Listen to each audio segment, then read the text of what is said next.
이번 주에 두뇌 사용 설명서는요, 옛날 이야기를 하나를 하려고 합니다.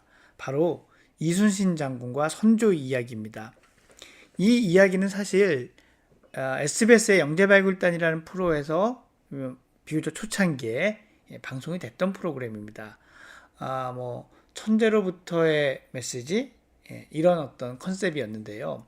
우리가 이순신 장군과 선조에 대해서는 잘 알고 있죠.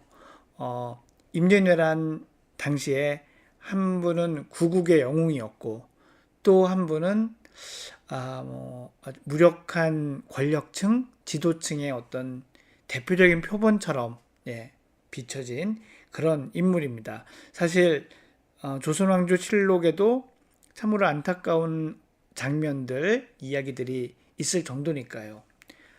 그런데 이순신 장군과 선조의 유년기 시절을 비교해 보면요, 조금 다른 모습들이 보입니다. 사실 이순신 장군은 21세가 될 때까지 과거 시험을 보지 않았다고 합니다.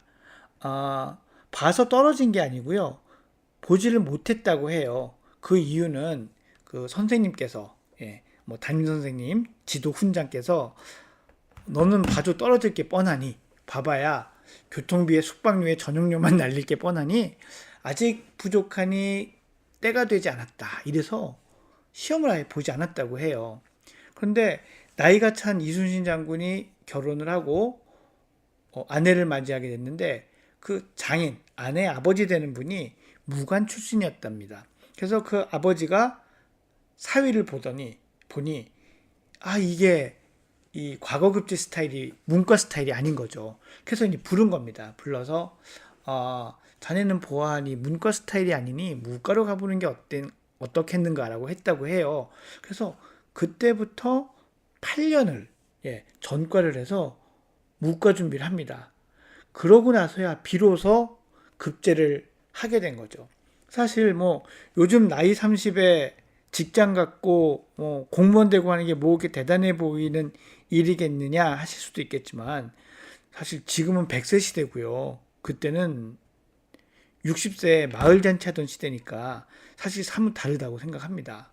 그리고 우리가 알고 있는 이순신 장군의 그 많은 업적들, 발명들, 전투들이 그때부터 이루어진 거죠. 그러니 정말 이만저만한, 대기만성도 이만저만한 게 아니죠. 반면에 선조는 어렸을 때 정말 영특했답니다. 그 영특하면 나오는 그 대사 있지 않습니까? 사서삼경을 어렸을 때 독파하고, 그 어렵다는 주역까지도 학식이 깊어서 대통령이 된 다음엔 그 시강원이라고 하나요? 그 임금하고 경연을 하는, 임금을 가르치는 학자들이 서로 가서 만나기를 꺼려할 정도로 학식이며 지적 탐구율이 대단히 높았다고 합니다. 그럼에도 불구하고 막상 임진왜란이 터지기 직전, 또 터진 다음에 어떤 상황 판단이나 이런 데서는 아쉬운 면을 많이 보이죠. 실제로 조선왕조실록에 나는 왕이 되어 정말 괴롭다라는 얘기를 했다는 기록이 3차례나 나옵니다.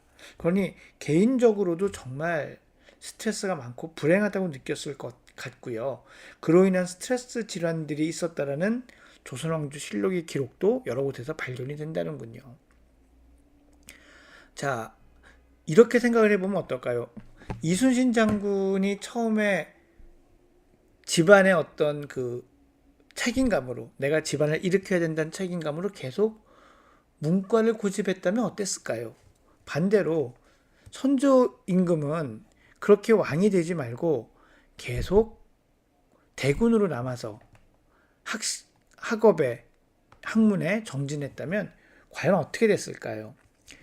역사에 만약이라는 건 존재하지 않는다고 하지만 우리 사람에게는 그런 선택에 따라서 앞으로의 결과가 많이 달라지는 것 같습니다. 우리 아이들도요. 우리 아이들이 자신에게 맞는 것을 선택하는 게 아니라 세상이 좋다는 것, 또는 부모나 주위가 바라는 것을 하게 되어가고 있지 않은지 한 번쯤은 생각을 했으면 좋겠습니다.